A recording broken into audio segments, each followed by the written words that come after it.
울트라 헤모필트레이션과 다이알리시스에 대해서 말씀을 드리도록 하겠습니다. 이 액션에 대한 이 어떤 메커니즘은 이건 저번에 말씀드렸던 내용인데, 이 물통의 한 부분을 이제 이렇게 블러드로 채우고 그 부분에 압력을 가하게 되면 이제 블러드 내에 있는 이 안에 플라즈마, 플라즈마 워터가 이제 멤브레인을 통과해서 이제 다른 쪽 부분으로 빠져나갈 겁니다. 이제 이런 식으로 물이 빠져나오고, 이 블러드 부분에서 농도가 더 높기 때문에 이제 작은 분자량을 가진 이 용질은 양쪽이 이제 동등한 농도가 될 때까지 이제 물이 있는 쪽으로 이동을 하게 됩니다. 이런 식으로 이제 이쪽과 이쪽의 용질이 같아질 때까지 이런 식의 상태로 이런 작은 용질들이 이 반투막, 이 헤모필터에서의 이 마이크로 홀을 통해서 이쪽으로 빠져나갈 수 있는 그 용질이 이제 빠져나가게 됩니다. 이것은 멤브레인을 사이에 놓고 한쪽은 이제 블러드 셀과 이 라지 모레큘라의 농축을, 다른 쪽은 이제 이 물과 이제 스몰 모레큘의 이제 농축을 초래하게 된다. 이제 이렇게 얘기를 하고 있고, 그러니까 이쪽과 이쪽의 이제 그 어떤 삼투압 차이는 이제 동일하게 될 겁니다. 이 울트라 필트레이션 동안 이제 블러드는 이제 마이크로 포러스 멤브레인으로 만들어진 이제 할로 파이버 번들을 이제 통과하게 됩니다.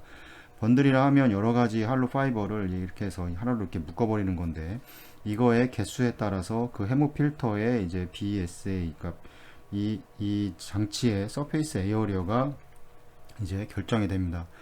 할로 파이버는 직경이 180 마이크로미터 사이에 있고, 이 마이크로 포러스 멤브레인의 이 포어, 이 홀은 5에서 10 이제 나노미터 이제 사이에 있습니다. 이거 5에서 10 나노미터 이상으로 크기가 큰 거는 이거 빠져나갈 수가 없는 겁니다.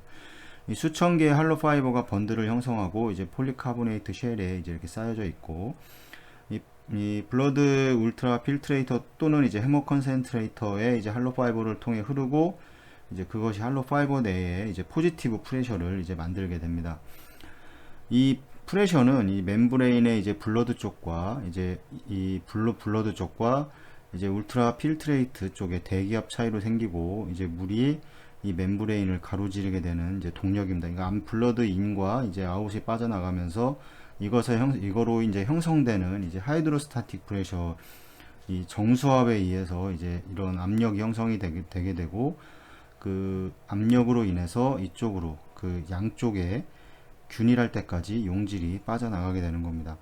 이 탱크에 의해서 유추할 수 있는 것처럼 이제 이 워터는 이 블러드 패스에서 울트라 필트레이 부분으로 이제 이런 식으로 이동을 이제 하게 되고, 이 솔루트 컨센트레이션 그라디언트는 이제 블러드와 이 울트라 필트레이트 사이에서 이제 만들어지게 됩니다.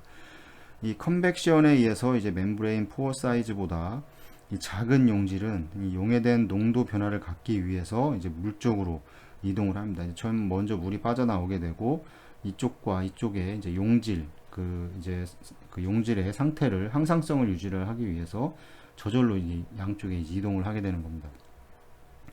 이런 과정은 여러 가지 면에서 이제 사구체 이제 여과 과정과 이제 유사합니다. 그래서 이 블러드 패스웨이와 이제 울트라 필트레이트 이 부분 사이의 압력의 이제 어떤 변화는 TMP, 이 트랜스 멤브레인 프레셔라고 이렇게 부르게 되고, TMP식은 다음에 이제 이렇게 말씀을 드리면, TMP가 이 형성되기 위해서는 이제 이 P인, 이 블러드 인에 의한 이 블러드 인렛의 프레셔와 Pout, 이 블러드 아웃렛의 이제 프레셔를 더하고 거기에 2를 나눈 다음에, 이 B는 뭐냐면 이 헤모 콘센트러에 이제 그 이플런트에 적용된 이제 네가티브 프레셔입니다.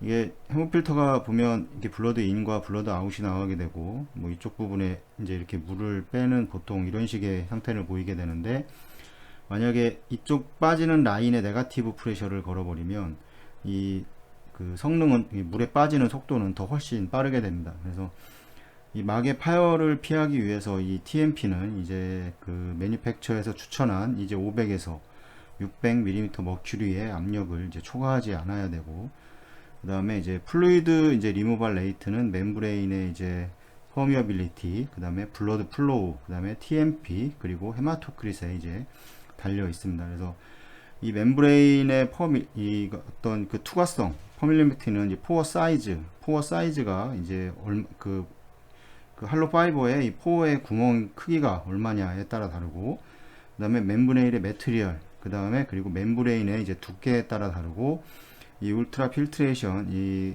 코이피션트가 이제 KUF로 이렇게 표시가 되게 됩니다. 이 K, 이제 울트라 필트레이션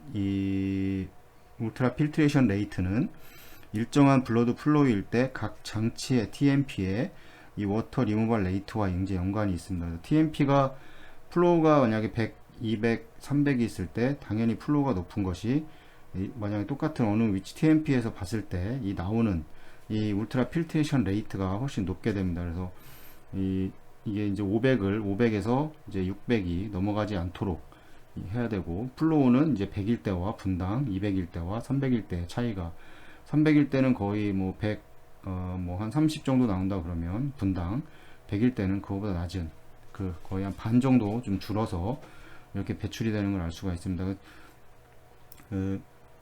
이렇게 알 수가 있고, 그 다음에 이제 이건 설명을 드렸고, 이제 전형적인 비율은 이제 보통 이 미리 머큐리당 2에서 50, 시간당 2에서 50ml이고, 이 KUF 유닛이 울트라 필트레이션 레이트가 의미하는 것처럼 이 TMP의 증가는 이 워터 리무블 레이트를 이제 증가를 시키게 됩니다. 이제 TMP도 마찬가지로 증가를 하게 되면 똑같은 100을 놓다고 하더라도 TMP가 증가한다는 것은 이제 블러드 인과 블러드 아웃이 증가하는 것이기 때문에 같이 똑같은 증가를 하게 되면 똑같이 이제 더 볼륨이, 플로우 레이트가, 헤모필트레이션 레이트가 증가하는 걸 알 수가 있습니다. 그래서 또한 이 울트라 헤모필트레이를 통해서 이제 블러드 플로우에 이제 절대적으로 의존하게 되는데, 이 더 높은 이제 블러드 플로우가 이 울트라 필트레이션 레이트를 더 높게 합니다. 블러드 플로우 레이트도 마찬가지 하나로 정해놓고 선을 그어서 보면 300일 때와 200일 때와 100일 때와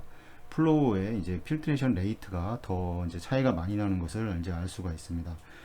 낮은 이제 헤마토크리트 레벨이, 이 낮은 헤마토크리트 레벨과 이 낮은 혈장 단백질 농도는 이 사구체의 여과 속도를 증가시킵니다. 이게 물이 많기 때문에 이런 현상이 이제 일어나게 되는데, 체순환 과정에서는 이제 히모다일루션에 의해서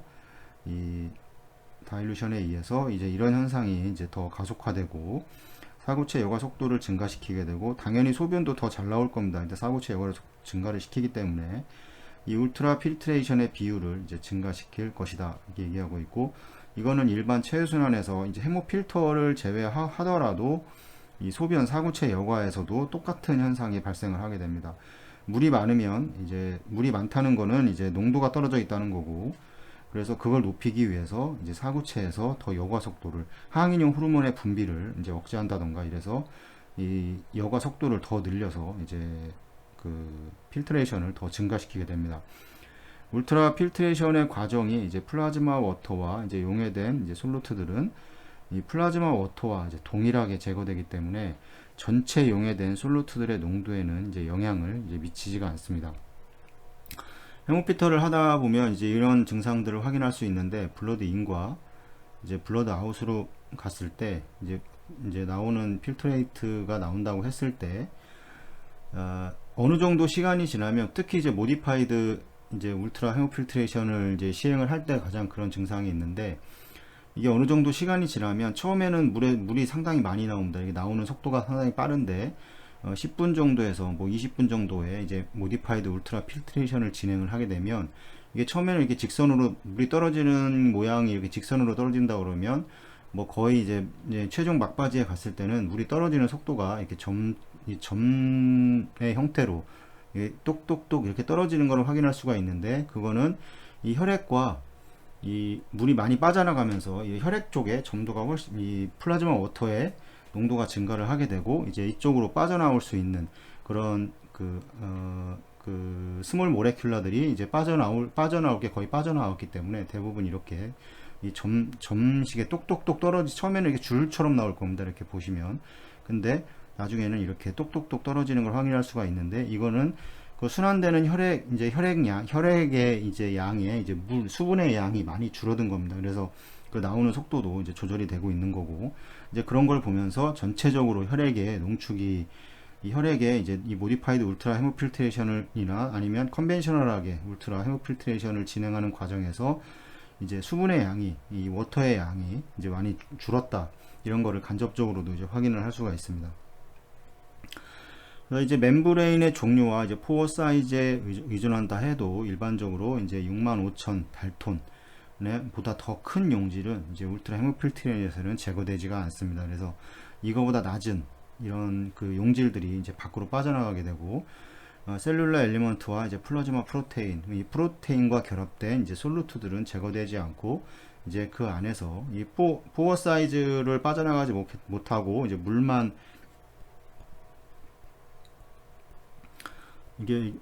빠져나가기 때문에 이 안에서의 이제 이 필터 안으로 들어가는 이 안에서의 이제 단백질들 이런 것들은 점점 더 농축이 되게 됩니다. 그래서 농축이 되면서 이제 이쪽으로 물이 빠져나가기 때문에 이제 그 서브스티샬에서 물이 혈관 쪽으로 당겨져 오는 이런 증상이 이제 일어나게 됩니다.